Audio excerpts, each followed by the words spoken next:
Alikho lishona lingenazo ezalo yamukela nazo izindaba ezihamba phambili osukwini namhlanje. Kwethulwe izimoto zamanzi ezintsha Ondini. Kuphela ubudlelwane phakathi kwe-IFP ne-EFF kanti abase-Sweden baxhase isikole eMlalazi. Lezi zindaba ze-1KZNTV uzifundelwa ke nguSiyabonga wakaduma nina bezulu elidume esandlwane sanibona.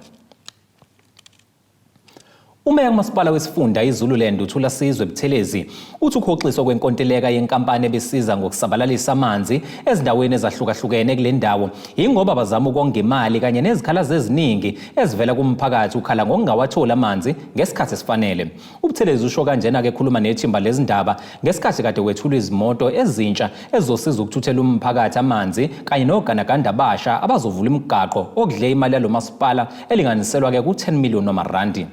Siyakubingelela endabeni zethu ze-1KZNTV sila eZululand. Umphakathi wala eZululand kakhulukazi labo masipala abasuke bengaphansi kwawo kuye kuvela izikhalazo ezahlukene mayelana nenkinga yamanzi. Nakhona omasipala bakhona ingcapha beyibeke kumasipala womkhandlu ukuthi iwona ohlezi uyiwona odila kakhulu nendaba zokusatshalaliswa kwamanzi. Siyabona kade nethula izimoto amaloli lawa athutha amanzi. Mhlawumbe mongakusichazele ukwethula kwalezi moto zingaki endizosiza kanjani umphakathi eindaweni ezahlukene engaphansi kwayiZululand. Sibonga kakhulu umsakazi njengoba abantu bekhala ngesimo samanzi siwumasipala waseZululand sithe asenze imizamo yokuthi sihlangabezane nabo. Sethuleke uhlelo olukhulu lapho nibona imishini ngemva kwami amaloli azothutha amanzi nezimoto lokho kuthiwa ama-TLB okulungisa imigwaqo ngoba enye inkinga esibhekana nayo ukuthi imoto ayikwazi ukufinyelela emakhaya ngenxa yesimo semigwaqo. So sithe ngoba umnyango wezokuthutha ngeke siwulinde asenze okusemandleni ethu ukulungisa imigwaqo sithayisele nama-truck lathutha amanzi iZululand yonke kuma-ward 95. Lolu hlelo ke umphakathi liuthakasele kakhulu namhlanje sikwanongoma sizoqhubeka nawo umsebenzi njengoba izolo besolundi ukuze onke lama truck afinyelele kuzo zonke igodi zaseZululand. Bameya kunesikhalazo esihlezi sivela mayelana nalamalolo okuthutha amanzi yokuthi omasipala abasafuni ukulungisa indlela okuyiyona ezosebenza nsuku zonke ngoba abanye sebeyabenefita ngendaba yamaloli amanzi ngoba kukhona abasuke sokwamathenda kubona sekufana nokuthi itoho njalo ngenyanga umuntu engenyelwa imali ngalokho nigwema kanjani izinto ekanjalo.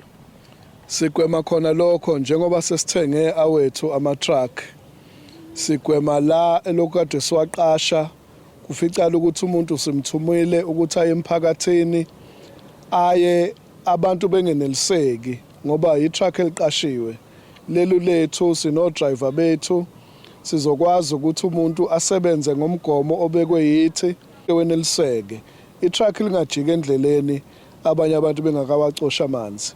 Angisho ke kodwa ukuthi ama-truck alekelela umthamo wamanzi lo ophuma ngompompi.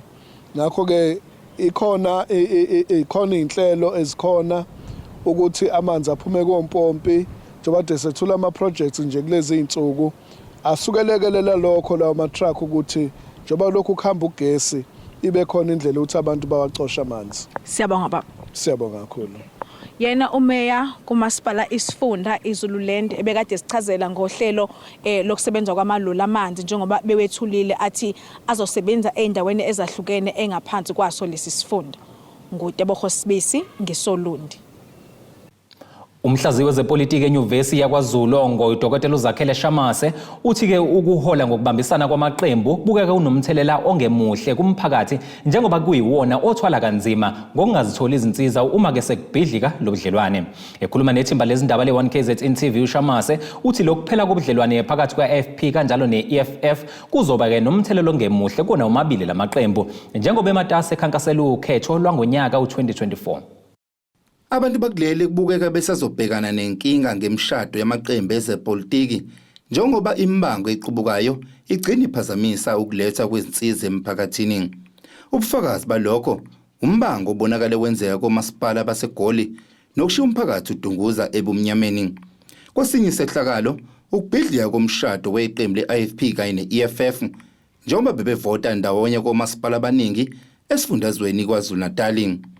Umhlaziyi wezepolitiki uDokotela uZakhele Shamase uthi lokhu kuzoba nomthelelo ongemuhle kulamaqembu omabili.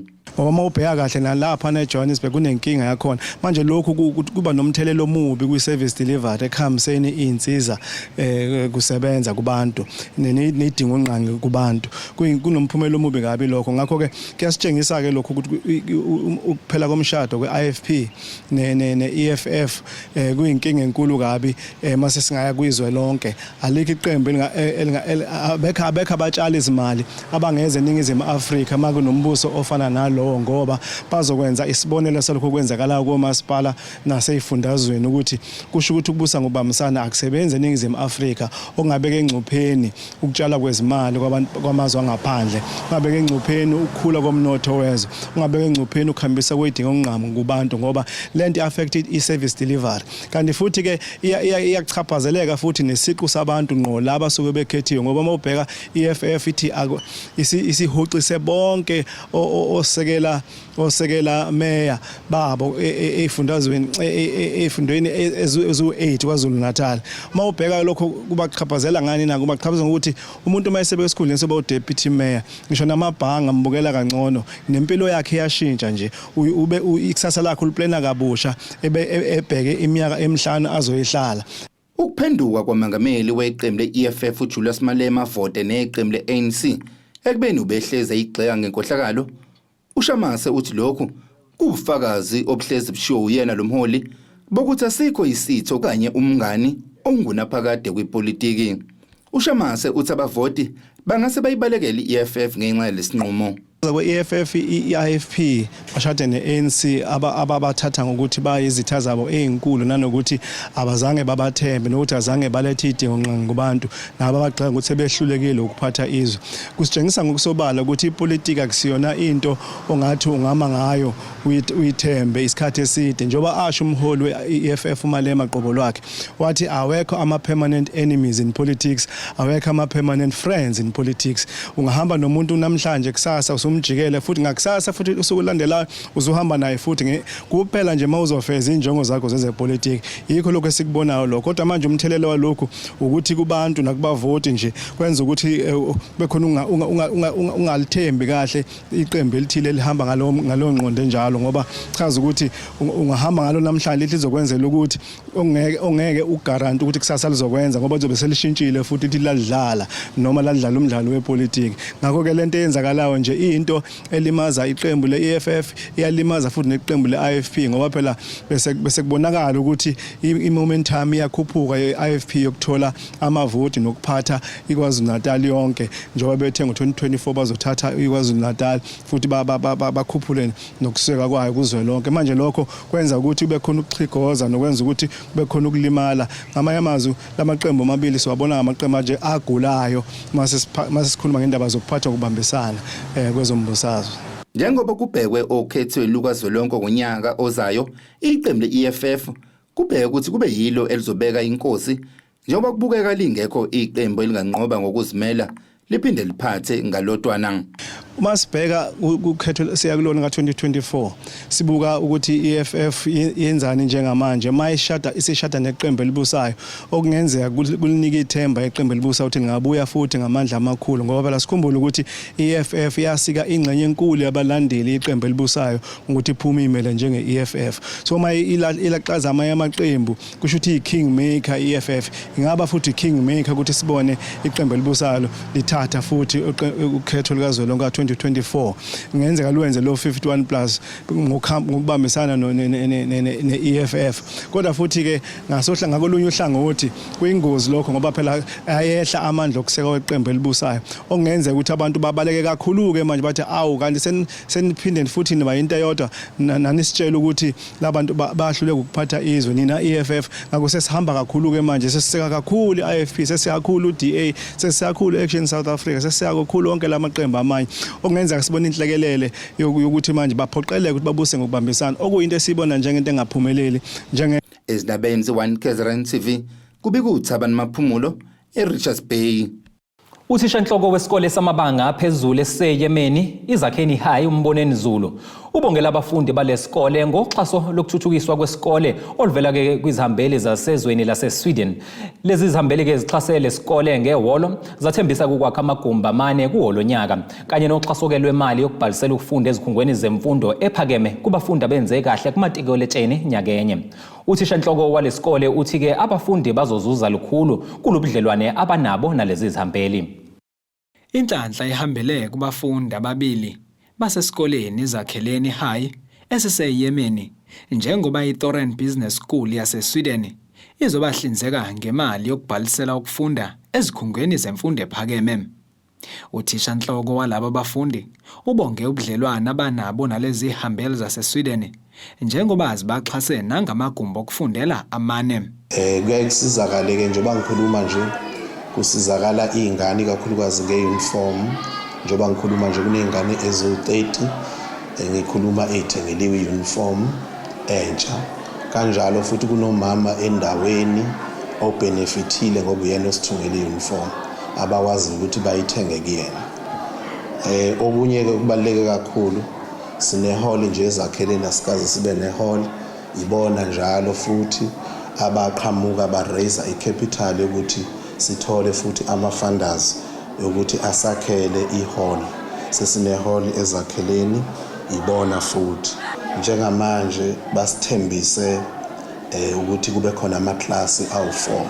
Niyazazi izakhiwo ezazakhiwa abazali zinama cracks azina ayiqinile njengalezi esuke zakhiwe ngonjiniyela. Batheke sizama ukuthola izimbili okuyizona zama top achiever esisazoxhumana nazo izingane bese sithola ukuthi bayilekelele ngokuqhubeka phambili nemfundo. Omunye wothisha baseThoran Business School uSelena Harvey ohambele iZakheleni uthi injongo yabo ngalolu hlelo ukuqinisa ukuzethemba nentshisekelo kubafundi basezindaweni zasemakhaya kulelizwe. We see that there's a lot of need and that education is so important. And it's something that we have in common. Our young people are, they struggle with their education in the same way as your young people struggle with their education.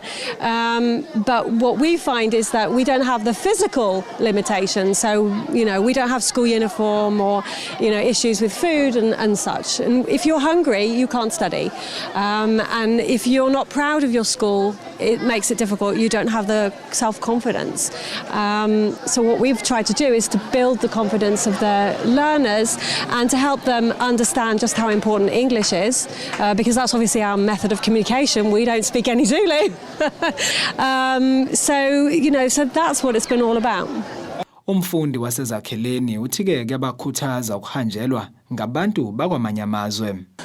Ukuvakashelwa zivakashi zethu eqhamuka eSweden from iThoran Business School kusinikeza umqondo ukuthi akukhona nje ukuthi semfundo eSouth Africa but si connected nabantu abangaphandle kwamanye amazwe futhi. Lokho asikuboni nje kuphela ngokukhuluma kodwa kuneyindawo kunehall behind inasi staff room administration room eyakhiwe iyona ifunding yabo. Lokho kusikhombisile ukuthi akuthina sodwa esingazenzela izinto but nabantu abangaphandle banalo iso ukubheka ukuthi izinto ziyenzeka eSouth Africa. Even curriculum yethu no tourism sifuna tourism from grade 10 EFF yonke iyakwazi ukubenefita just because baya understand there is a question ethi bayonhloboni ama tourists and then you have to answer okusho ukuthi kukhona into practical now uma uzobheka in the formation of a curriculum. Kanti uMalusi Majozi ongumxhumanisi weThoran Business School kanye neZakheleni uthi lolu hlelo lukhuthaza iminyaka yonke ngenhloso yokunika abafundi basemakhaya ikusasa eliqhakazile. Ezithina usakhe ikusasa inhloso yethu ukufika ezikoleni isikusiza abafundi ngeholistic approach ngoba abanye abafundi uthola ukuthi abakwazi ukuthola usizo emakhaya ngayo yonke into. So thina siyafika ezikoleni sikwazi ukubasiza ngento ezahlukahlukene and then siba partnership futhi nabantu abazokwazi ukubaxhasa ngoba iningi labo basezikoleni ezisemakhaya uthola ukuthi abakwazi ukuthola usizo ngezinto lezi engabasiza ukutheni beqhubeke bephambili empilweni. That's where we come in. Kwikole ikhona futhi around umhlathuzi noKingcotsha wonke as a whole. Ezindabeni za1KZNTV kube komqondisi Miyeni ngeseYemeni. Ungqongqoshe wezamahlathi ezokudoba nezemvelo kuleli uBarbara Chris uthi-ke kuyajabulisa ukwazi ukuthi amaphesenti angama-90 ezindawo ezingamaxhaphozi zicekelwa phansi-ke futhi azinakekelekile. Kanti-ke zingaba isisombululo njengoba lakuleli-ke lisabhekene nengwadla yokwentula amanzi. Ngakho-ke kubalulekile ukuba-ke imiphakathi ikubeke emahlombe ayo ukuqinisekisa ukuthi izivikelekile. UChris usho kanjena-ke njengoba-ke kubungazwa usuku lokuqwashisa-ke ngokuvikelwa kwezindawo ezingamaxhaphozi emhlabeni wonke nje jikelele. Njengoba lakuleli lisabhekene nengwadla yokwentula amanzi, ungqongqoshe wezamahlathi ezokudoba nezemvelo kuleli usinxuse ukuba kunakekelwe indawo ezingamaxhaphozi kwazise likhulu iqhaza elizingalidlala ukusiza. Wetlands play two important functions in our society. First of all, they store water so that during times of drought and decreased rainfall, they will then release that water into our river systems. And that obviously helps with agriculture, it helps wildlife, and of course it also helps human consumption of water. The second important function that wetlands play is that they protect the built environment as well as the natural environment from flooding.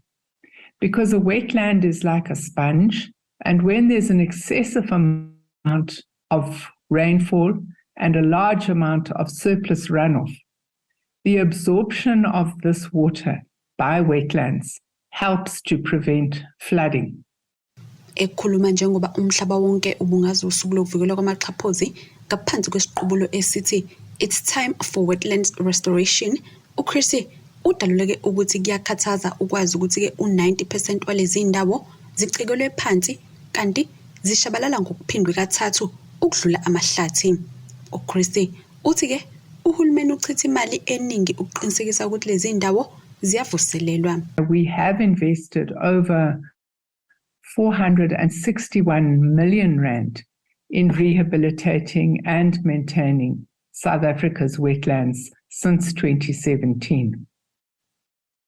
Our rich endowment of biodiversity comes with a huge responsibility of ensuring that our species and ecosystems are conserved and used sustainably. Wetlands are therefore critical in delivering on global commitments relating to biodiversity, climate change, and sustainable development, particularly in the wake of two important international meetings that were hosted at the end of last year. Both of those significant meetings received scientific reports that indicated that we are facing a number of tipping points with regard to biodiversity and climate-related issues.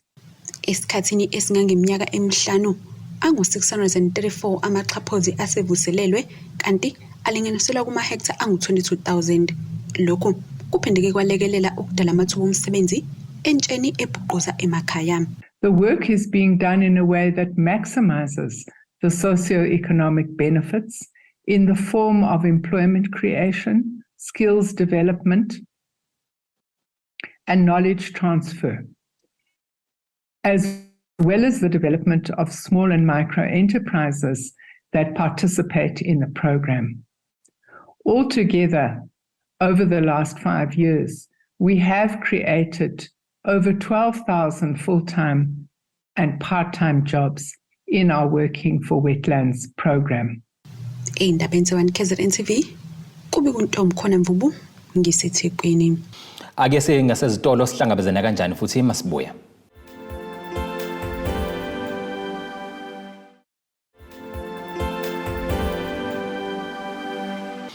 Asibingelele siphinde sikwamukele futhi mbukeli ezindabeni zethu yamukela ke nazo sithi zihamba phambili osukwini lanamhlanje. Kwethulwe izimoto zamanzi ezintsha Ondini. Kuphela ubudlelwane phakathi kwe-IFP ne-EFF kanti abase-Sweden baxhase isikole eMlalazi. Umasipala waseMsinga maphakathi nelikaMthaniya uchoma uphaphele gwalagwala abafundi abenze kahle ezikoleni kumatikuletsheni kunyaka u2022. Ekhuluma emcimbini obusemphelankani Meya uDokotela uFelenkosini Sikhakhane uthi ke imfundo ibaluleke kakhulu ngoba ke yiyo eyakha ke abaholi bakusasa.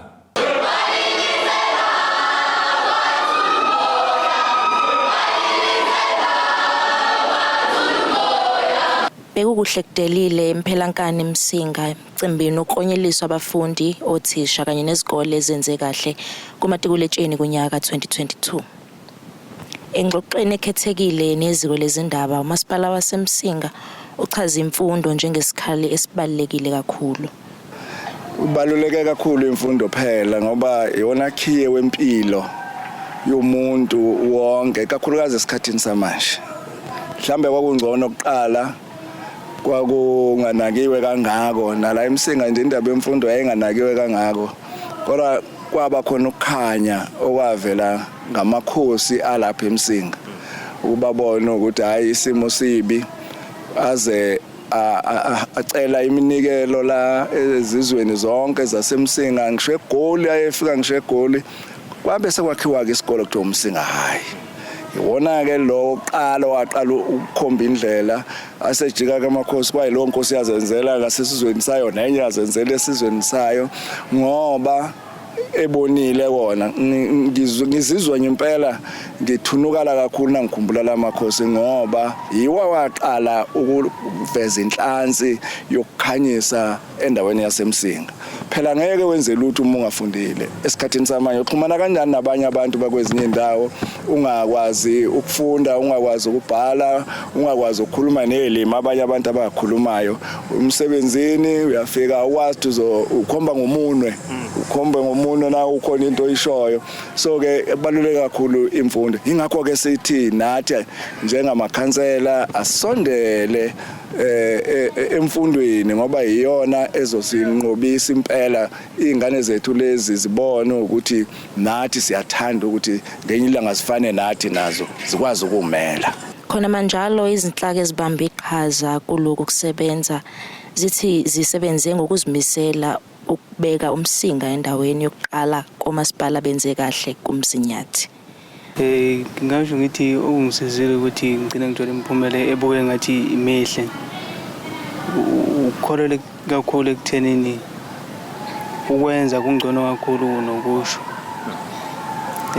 nanokuthi ke ukubambisana ngendlela efanele nothisha laba basifundisayo ekoleni ngicabanga kona ukusize kakhulu umbuzo uke wafaka ukuthi sikhona nesikhungo esesingamukelekile yebo sikhona kodwa engisengihlelile ukuthi ngizoya kuzona zimbili noma kade ngakaphumi nesinqumo esingqala ngazo ngawuthi iUJ neUKZN ngiphumelele ngebhashela ngathola distinction abahlanu kulokho ngibonga umphakathi obunami nothisha kanye nabafundi besifundisana nabo because bekubukakala impela ukuthi sizimisele ngento esiyenzayo futhi sibheke phambili engifuna ukwenza ngokuphumelela ngalama results lawa ngokuphumelela kwami ngifuna ukwenza medicine le eUKZN Nelson Mandela School of Medicine.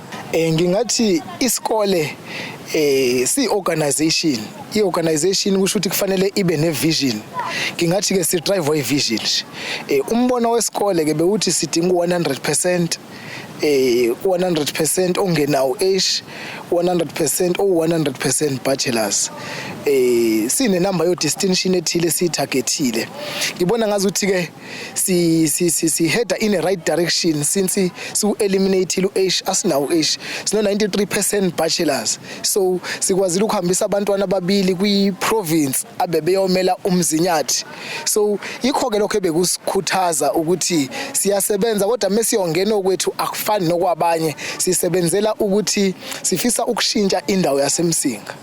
Sisebenzile kakhulu sebenzi omuhle owenziwe othisha bethu bebambisele kakhulukazi nabahloli esisebenza nabo abebengalali si-improvile from ngonyaka odlule besithole ipercent elu-70.8%.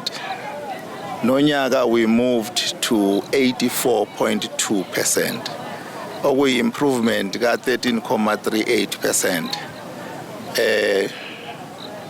Kube umsebenzi omkhulu owumphumela wokuyikhandla koza kwethu emazingeni ahlukene, abebengalali nabantwana bethu, nama-programs-ke kade sinawo iwona kade lekelela ukuthi si-improve i-performance. Kanti uMboma uphinde watusa iqhaza elibanjwe abazali wabesephonsela inselela kubafundi abangenzanga kahle. Ngiyathanda ukuba ngibabonga abazali, ngibonge nabo-ke ngoba phela ungalisi ihashe emfuleni uthi aliyophuza amanzi, ofike liwabuke nje lingawaphuzi. Noma liwaphuze bese lilethe okunye ekhaya okuzoba izinkinga ekhaya. Ngiyababonga nabafundi abaphumelele, ngibonge nabo laba abangaphumelelanga, ngibakhuthaze ukuthi nabo ababuyele nje endimeni bazame bazophumelela. Kunjalo akusho ukuthi uqala ngabo ukungaphasi. Kanti abenze kahle banikezwe izipho kubalwa kuzo ama-laptop, imishini yokuxhumana ngokusebenzisa ama-data, izindondo kanye nezitifiketi. Ezindabeni ze-1KZNTV kubika uThobeka Dladla kwamabaso eMsinga. Ake siphinde futhi sithi kukhulu kuqushwi ngasezitolo sihlangabeze masibuye.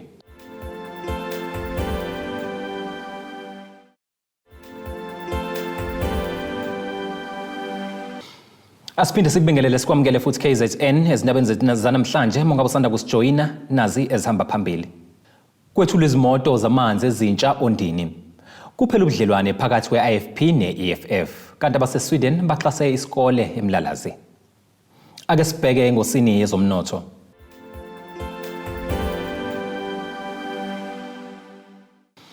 Irandi lakuleli liu-17.13 maliqhathaniswa nedola laseMelika, libe u-20.98 maliqhathaniswa nopondo waseBrithane, liphinde libe u-18.72 maliqhathaniswa ne-euro lase-Europe. Igolide ke lona lingu-1,920 ounce, kuthi uwoyela ongahluziwe ube u-$76.05 umphongolo. Ake siphinde sikubhekele engosini yezemidlalo.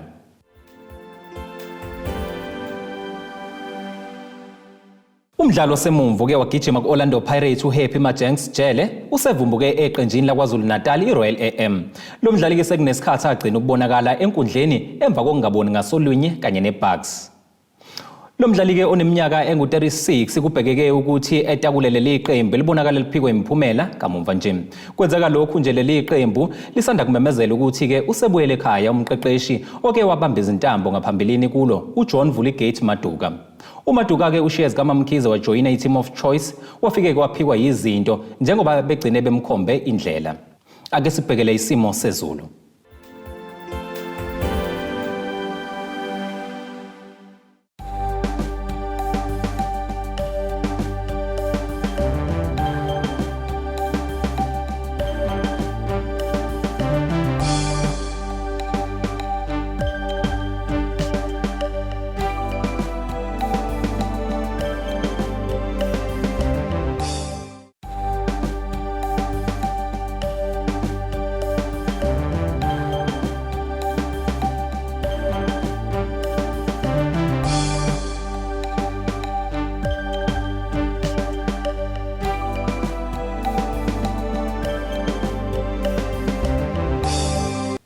Zingaka KZN indaba esikuphathele zona kulempela sonto sihlangabeze futhi nakanjani ngesikhathi esifanayo.